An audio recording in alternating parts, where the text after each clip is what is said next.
ओम श्री गणेशाय नमः मित्रों। आप सभी का स्वागत है एस्ट्रो ज्ञान बाय एलएसडी पर।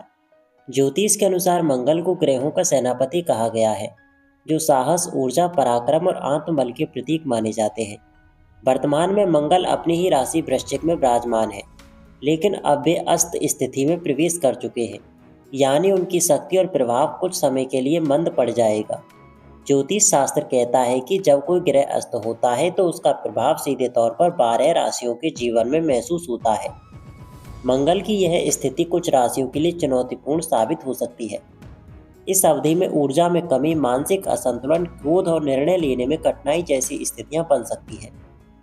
साथ ही विरोधियों से टकराव और भूमि संपत्ति से जुड़ी योजनाओं में रुकावट की संभावना भी बढ़ जाती है।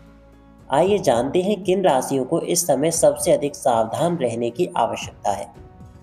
सबसे पहली राशि है मेष राशि। मेष राशि वालों के लिए यह समय संयम और सतर्कता का है। लेन देन से जुड़े किसी भी मामले में लापरवाही भारी नुकसान दे सकती है, इसलिए हर आर्थिक कदम सोच समझकर उठाएं। किसी भी कार्य में दूसरों पर निर्भर रहना ठीक नहीं रहेगा। सेहत के मोर्चे पर भी परेशानी बढ़ सकती है। तनाव और थकान महसूस होगी। व्यापार में थोड़ी मंदी के संकेत हैं और कोई नया प्रोजेक्ट शुरू करने का यह समय अनुकूल नहीं है। वाणी और व्यवहार पर नियंत्रण रखें, क्योंकि एक छोटी सी गलती बड़े विवाद का रूप ले सकती है। फिलहाल स्थिति को समझदारी से संभालना ही सबसे बड़ा उपाय है। दूसरी राशि है मिथुन राशि। मिथुन राशि के जातकों के लिए मंगल का अस्त होना रिश्तों और सामाजिक जीवन में उलझनें बढ़ा सकता है। किसी की निजी बातों में दखल देने या अनावश्यक विवादों में पड़ने से बचें, क्योंकि इससे आपकी छवि पर असर पड़ सकता है। व्यापार और करियर से जुड़े मामलों में सावधानी जरूरी है।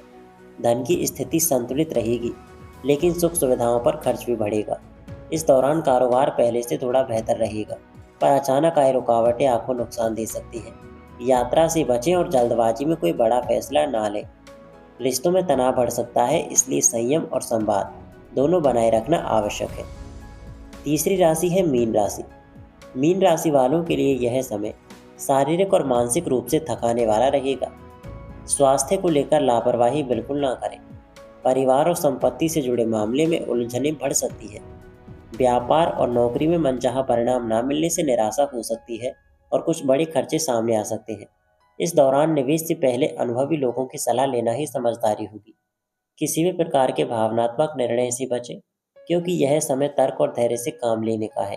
मंगल के अस्त होने के प्रभाव को कम करने के लिए संयम, ध्यान और साधना का अभ्यास मन को स्थिर करेगा और धीरे धीरे स्थितियां फिर से आपके पक्ष में आने लगेंगी।